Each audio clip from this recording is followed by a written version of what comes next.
ఆనాడు పార్లమెంట్ సభ్యుడిగా ఇక్కడ కాలనీలలో వర్షం వచ్చినప్పుడు మల్రెడ్డి రామరెడ్డి ఇక్కడనే ఉన్నాడు. కొంతమంది మిత్రులు కార్పొరేటర్లు ఇక్కడ లేకపోయినా ఆనాడు వరదల్లో కాలనీలు మునిగినప్పుడు కప్పెర చెరువు నీళ్లు మొత్తం ఇక్కడ కమ్మేసినప్పుడు మీరు సమస్యలు ఉన్నాయంటే అధికారుల మీద ఒత్తిడి తేవడానికి ప్రభుత్వానికి సమస్యల్ని విజ్ఞప్తి చేయడానికి ఆనాడు ఈ బస్తీలన్నీ తిరిగినాం. ఈ ప్రాంతంలో దాదాపుగా 90% అన్ని పార్టీల రాజకీయ నాయకులను నేను గుర్తుపడతా.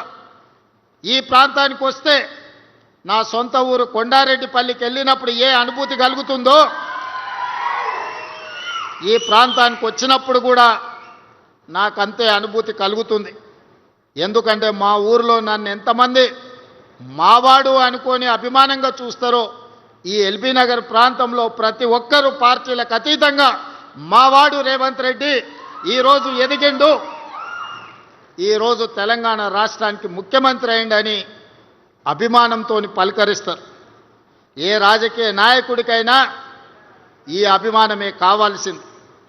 ఆ అభిమానమే ఈనాడు ఇక్కడ నన్ను నిలబెట్టింది. అందుకే ముఖ్యమంత్రి అయిన తర్వాత ఈ ముఖ్యంగా మల్కాజ్గిరి పార్లమెంటు నియోజకవర్గ పరిధిలో ఒకనాడు రంగారెడ్డి జిల్లాలో అటువైపే అభివృద్ధి కనిపించింది. నగరాలు వచ్చినా, కాలనీలు వచ్చినా, హైటెక్ సిటీలు వచ్చినా, అంతర్జాతీయ స్థాయి యూనివర్సిటీలు వచ్చినా అన్నీ ఆ వైపునే రంగారెడ్డి జిల్లాలో వచ్చినాయి. నగరానికి కూతవేటు దూరంలో ఉన్న మన ఎల్బీ నగర్ కావచ్చు, బిఎన్ రెడ్డి నగర్ కావచ్చు, వనస్థలపురం కావచ్చు, హయత్ నగర్ కావచ్చు, లేకపోతే గుర్రంగూడ కావచ్చు, బైరామల్ కూడా కావచ్చు, సాహెబ్ నగర్ కావచ్చు, ఈ ప్రాంతం హైదరాబాద్కు అతి సమీపమైన ప్రాంతం. మన చంద్రాయన్ గుట్టతో సహా సంతోష్ నగర్ గురించి, సైదాబాద్ గురించి నేను చెప్పాల్సిన అవసరం లేదు. ఏ రోజు ఈ ప్రాంతం అభివృద్ధి అంటే ఎవరికి పట్టలే. దీని ఓల్డ్ సిటీ అనో లేకపోతే చిన్న చిన్న మారుమూల గ్రామాలను వదిలేసిండ్రు. ఏ రోజు కూడా ఇక్కడ నిధులు ఇచ్చాలన్న ఆలోచన చేయలే. మన ఓట్లతోని గెలిచేది, కానీ అభివృద్ధి ఇంకొక వైపున జరిగేది.